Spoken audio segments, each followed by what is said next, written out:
여러분 안녕하세요. 고등학교 졸업과정 검정고시 과학과 적중예상 300제. 자, 이제 거진 최종 마무리 단계라고 생각을 하시면 될 것 같아요.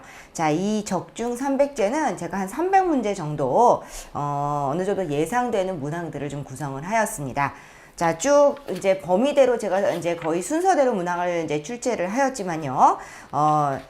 중간중간 여러분께서 이게 갑자기 왜 들어갔지? 제가 이제 단원별로 끊었기 때문에 이게 이제 문제가 이제 섞여서 이렇게 이제 제가 출제를 했습니다.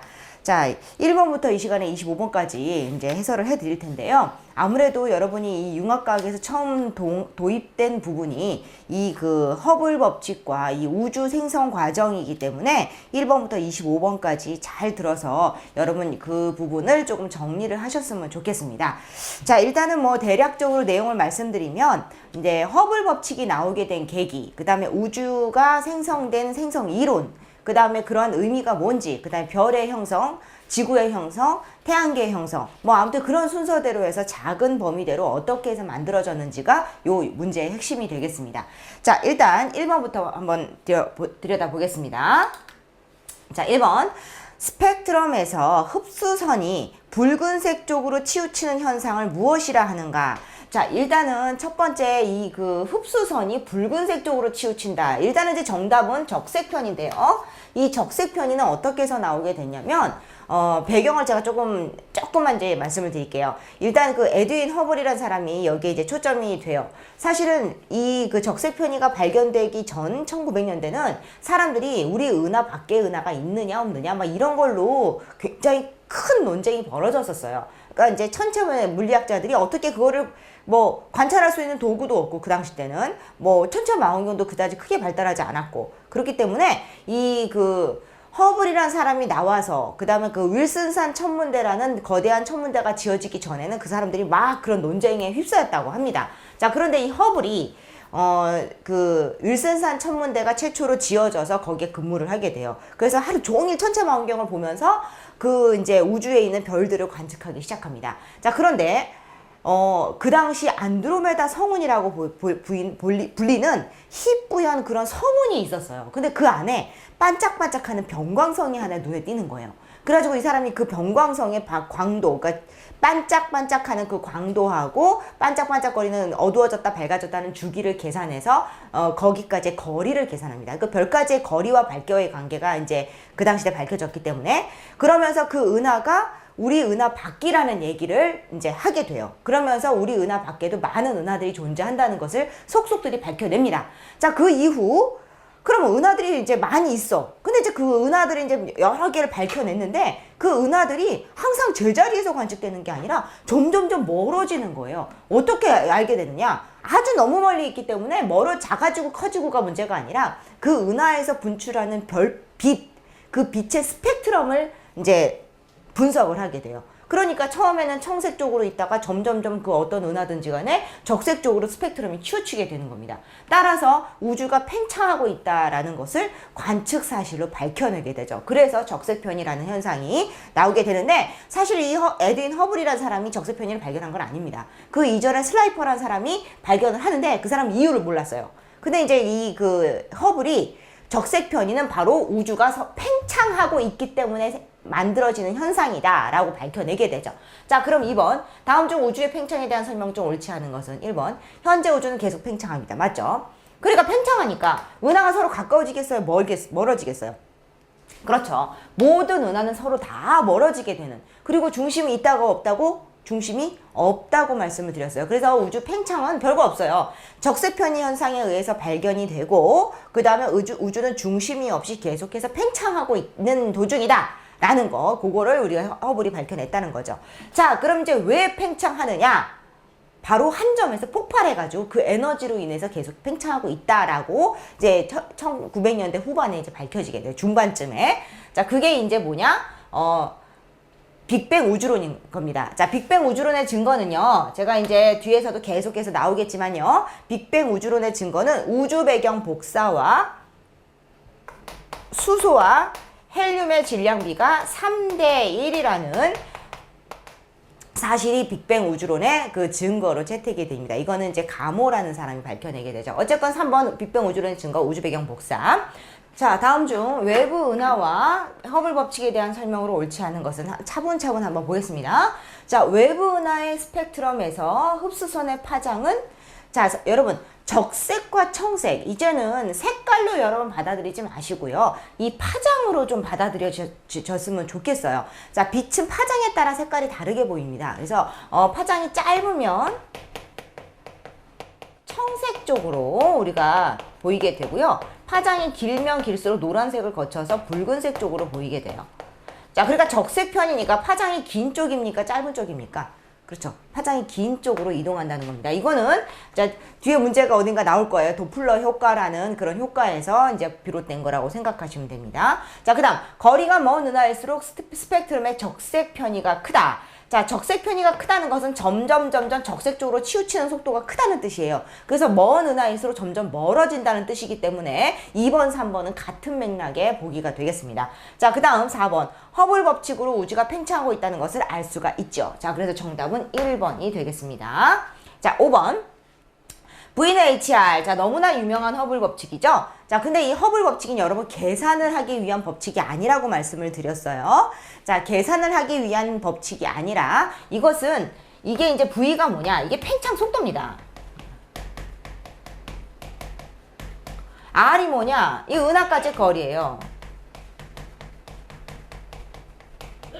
그리고 이제 H는 우리가 일명 허블 상수라고 불리는 건데, 허블 상수는 정밀한 관측값을 통해서 만들어진 상수기 때문에 관측값이 달라지면 달라질 수 있는 상수예요. 그러니까 수학처럼 항상 정해진 숫자가 아니라 현재 지금 밝혀진 허블 상수는 거리 1메가파섹. 자, 파섹은 여러분 연주시차로 비롯된 그 연주시차에서 나오는 거리라고 그랬죠? 1파섹은 1초. 연주시차 1초, 0.1초는 10파섹 이렇게 해가지고 그 연주시차로 나오는 거리가 이거 파섹입니다. 근데 이제 메가파섹이니까 이거는 이제 파섹으로 치면은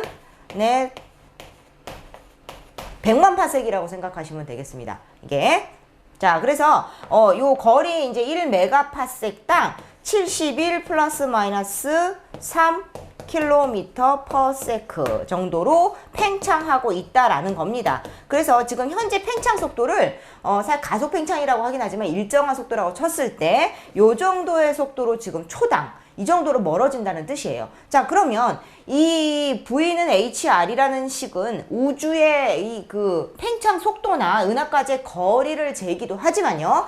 이 허블 상수를 이용해서 우주의 나이를 계산하기도 합니다. 그러니까 초당 이렇게 멀어지니까 자, 그러니까 초당 여기 한 점에서 시작해서 띵띵띵띵띵띵띵 멀어진단 말이에요. 그럼 이것을 역수로 돌려보는 겁니다. 역수로 띠리리링 돌려보면 한 점에 딱 모이는 그 시점을 찾을 수가 있다는 거죠. 따라서 우주의 나이는 바로 허블 상수의 역수가 우주의 나이라가 되겠습니다. 자, 그래서 정답은 3번인데요. 현재 그래서 밝혀진 우주의 나이는 137억 년 정도 되었다고 해요. 그러니까 여러분 우주는 옛날에 끝이 없고 정말 넓고 이렇게 생각했는데 아무리 넓어도 지금 현재 팽창하고 있기 때문에 그 끄트머리 어딘가에 있다는 얘기야. 그치?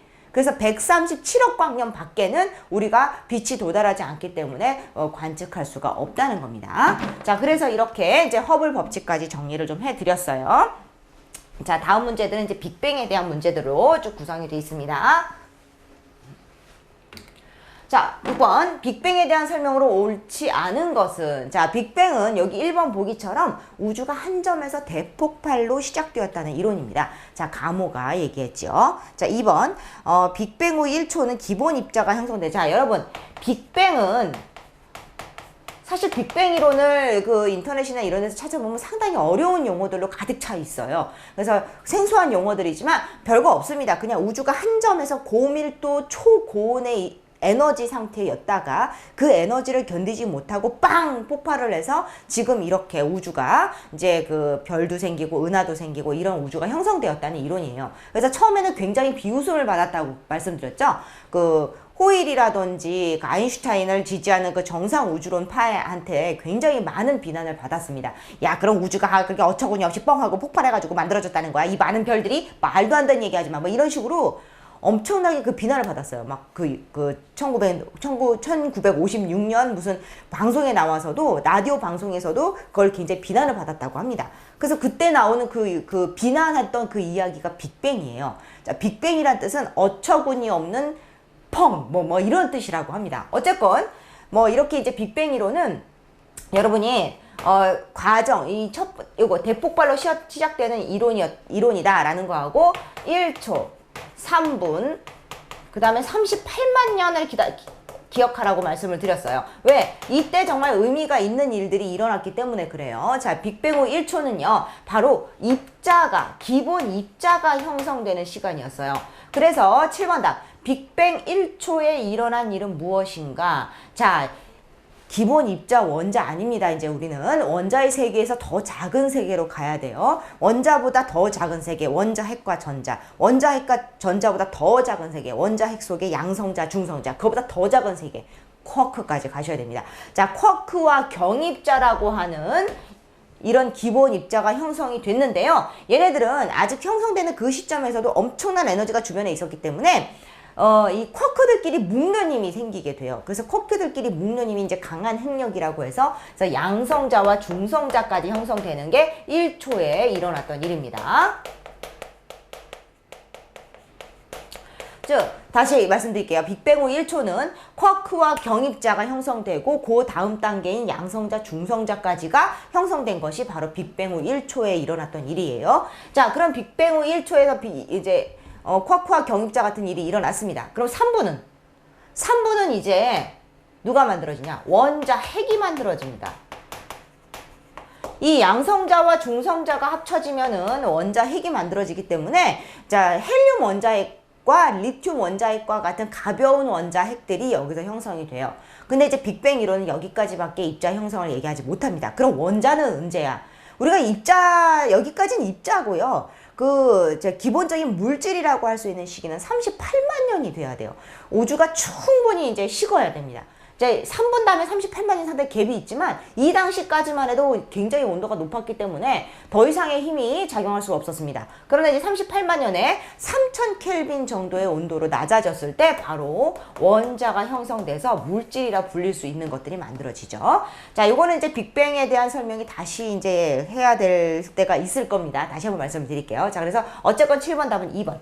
자, 8번. 이 빅뱅의 증거로 우주 배경 복사가 있다고 그랬죠. 우주 배경 복사는 바로 이 38만 년에 원자가 만들어지면서 이 원자 핵이 전자기력에 의해서 전자를 끌어들이게 됩니다. 그러면서 원자가 형성이 돼요. 근데 이 전자는 어떤 놈이었냐? 빛의 입자인 광자를 굉장히 방해하는 놈들이었어요. 그러니까 이제 원자가 속속들이 원자 핵에 이제 이끌려가지고 원자가 되니까 그 근처에 돌아다니는 그 빛의 입자들이 이제는 해방감을 맞게 되는 거죠. 그래서 온 우주로 다 퍼지게 돼요. 그게 바로 우주 배경 복사입니다. 자, 그래서 1번 은하가 형성될 때 아닙니다. 원자가 형성될 당시라고 해야죠. 그 다음에 빅뱅 우주론을 지지하는 증거로 채택이 되고 이미 발견이 되었습니다. 그래서 정밀한 이제 뭐 WMAP이라든지 코비 위성이라든지 하는 그런 위성들이 이런 우주 배경 복사를 정밀하게 측정하는 데 성공을 했고, 우주 배경 복사가 바로 이제 빅뱅의 증거로 채택이 돼서 이제는 빅뱅 이론이 우주 생성 이론으로 자리를 잡게 되었어요. 자, 그 다음에 특정 방향이 아니라 온 우주에 다 퍼져 있어요. 아주 골고루. 자, 그 다음에 4번. 우주의 팽창으로 현재는 빛의 파장이 길어지고 있죠. 짧아지는 거는 강해지고 있다는 거예요. 근데 우주의 온도는 지금도 식고 있기 때문에 점점 파장은 길어지고 있다고 대답해야 됩니다. 자, 그래서 8번은 2번이 정답. 자, 9번.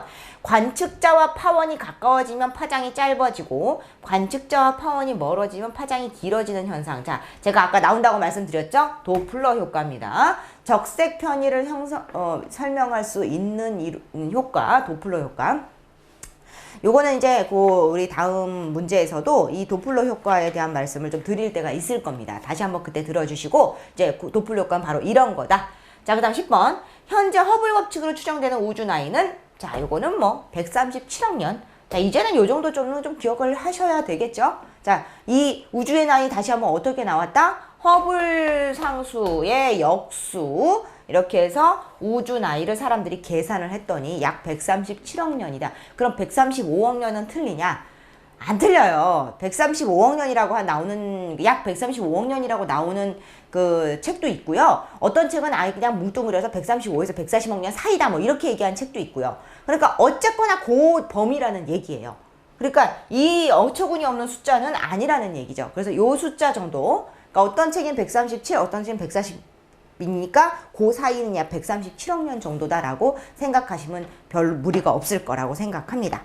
자, 그러면 다음 문제 11번.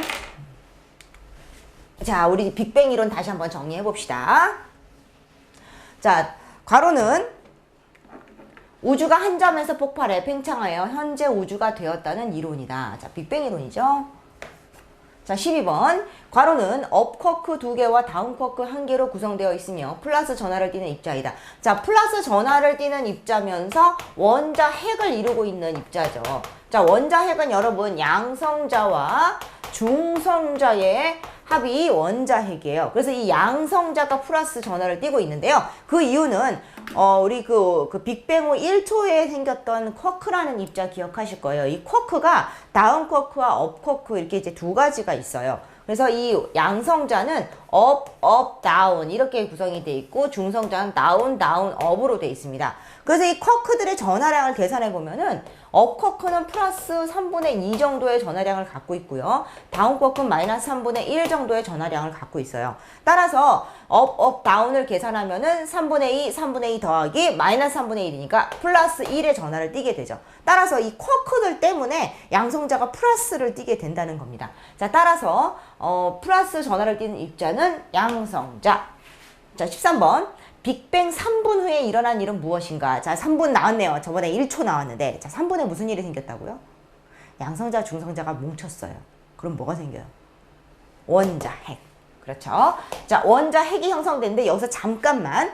자, 이 양성자와 중성자가 만들어지면서 무조건 둘이 뭉쳐진 게 아니었어요. 무조건 둘이 뭉쳐진 게 아니라 양성자만은 나중에 전자랑 묶여서 뭐가 되느냐? 수소가 됩니다. 그러니까 수소는 중성자가 없다는 사실. 양성자 이꼴 뭐다?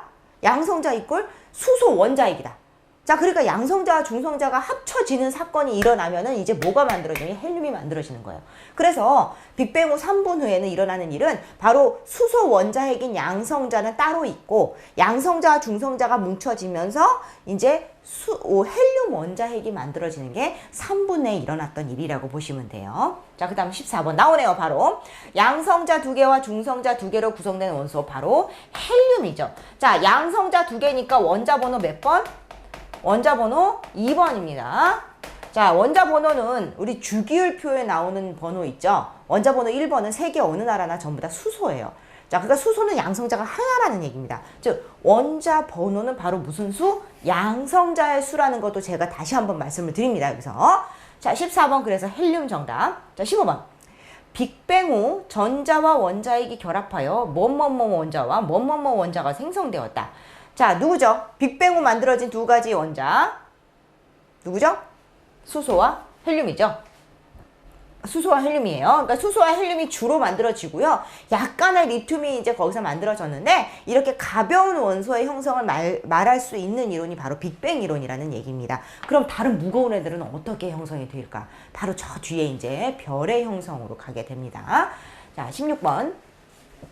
자, 원자가 에너지를 얻거나 잃는 과정에서 빛에너지가 흡수 또는 방출되어 뭘로 나타낸다? 자, 스펙트럼이죠. 스펙트럼. 근데 스펙트럼이 두 가지가 있어요. 선 스펙트럼하고 연속 스펙트럼이 있는데 선 스펙트럼이 바로 이 원자가 에너지를 얻거나 잃을 때 방출되는 거라고 보시면 돼요. 그러니까 방출되기도 하고 흡수되기도 하고. 그러니까 이제 좀 온도가 높은 애들은 이제 방출을 하고 온도가 낮은 애들은 조금 이제 그 뭐라 그래 이제 주변의 빛을 흡수하기도 하고 하면서 자신의 그 위치에 선을 나타내는 게 선 스펙트럼입니다.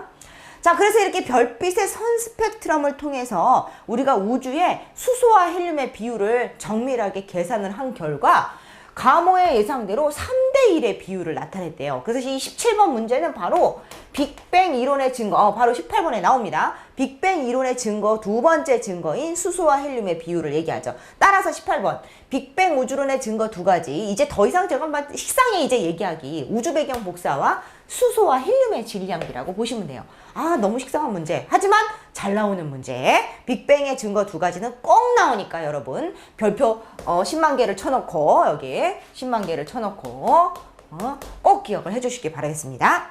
자, 19번. 자, 우주 배경 복사를 또 정밀하게 또 다시 한번 했네요. 자, 일단 우주 배경 복사는 현재 몇 켈빈 정도의 복사 에너지로 측정되는가? 일단 답을 알려드리겠습니다. 답은 이제 3번인데 이 시점에서 여러분 도대체 왜 도시라는 것 대신 켈빈이라는 온도를 썼을까라는 궁금증이 드실 거예요. 자, 그래서 온도에 대한 설명 잠깐 드리겠어요. 자, 우리가 온도 중에서 가장 많이 쓰는 이 도시, 섭씨 온도는요, 물을 기준으로 한 겁니다. 물의 어느 점을 0으로 잡고요. 물의 끓는 온도를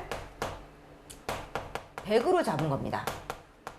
즉 물을 기준으로 해서 잡은 온도가 섭씨라고 생각하시면 돼요. 그러니까 우리가 너무 높은 온도나 아주 낮은 온도, 뭐 100만 도씨 막 이런 것들은 물의 개념으로 우리가 상상할 수가 없는 거죠.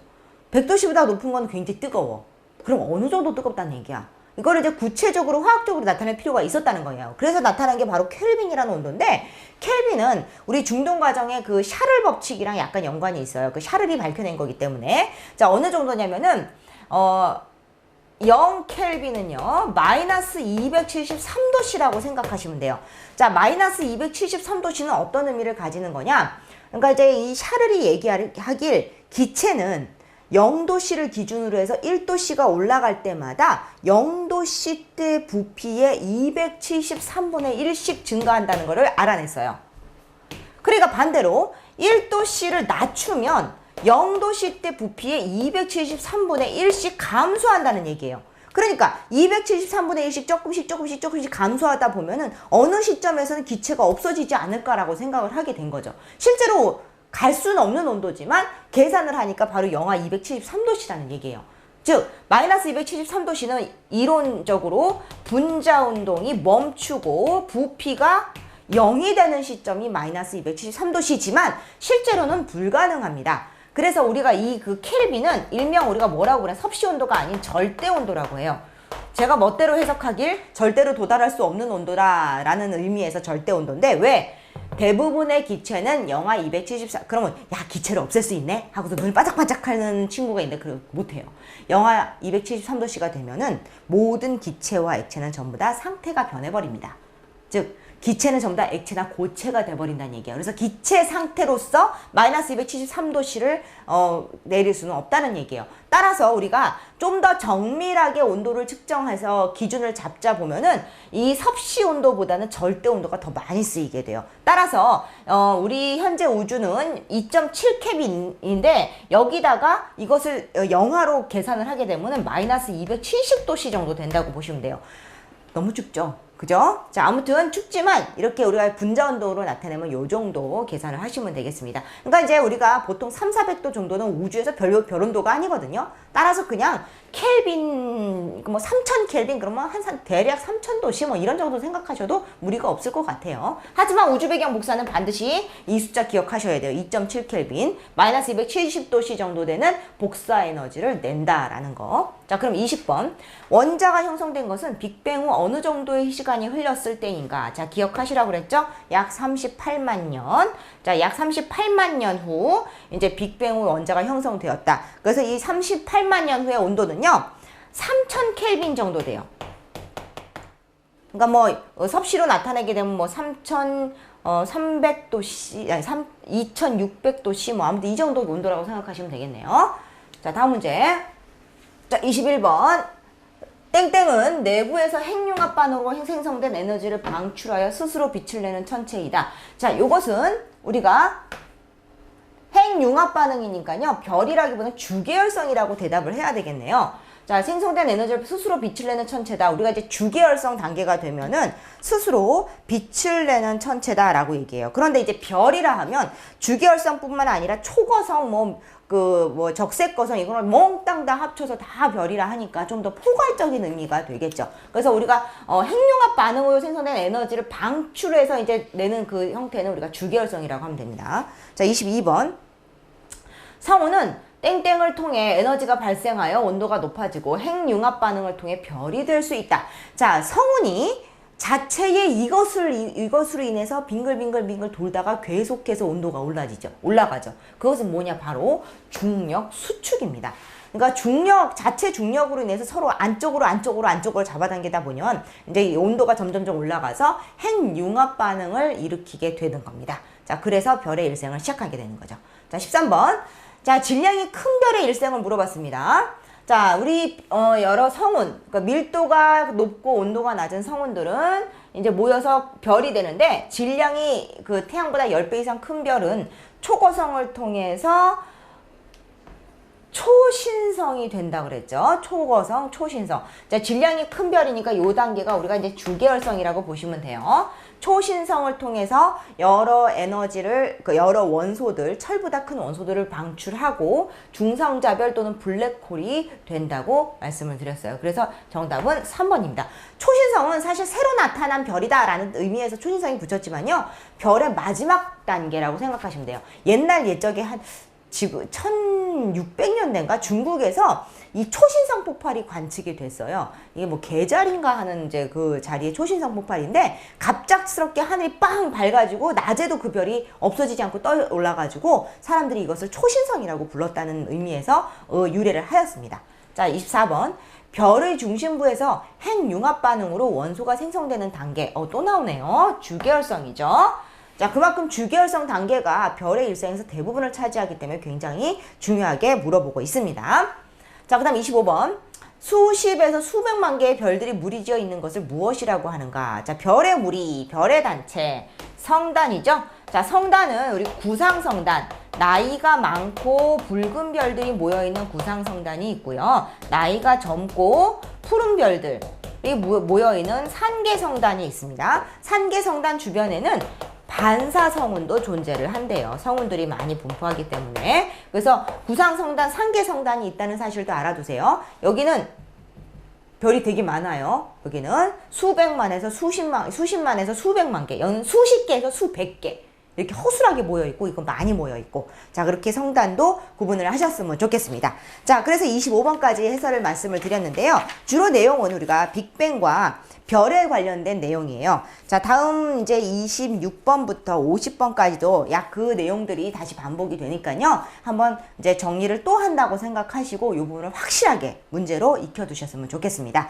자, 어떻게 좀 문제를 푸니까 여러분 좀 감이 오셨는지 모르겠네요. 자, 이 부분 너무 힘들어하지 마시고, 자, 문제를 보면요. 나오는 문제만 계속 나와요. 그죠, 여러분? 자, 쉽게 생각하세요. 다음 문제도 꼭 들어주시고요. 자, 이번 강의 여기까지로 마치겠습니다. 감사합니다.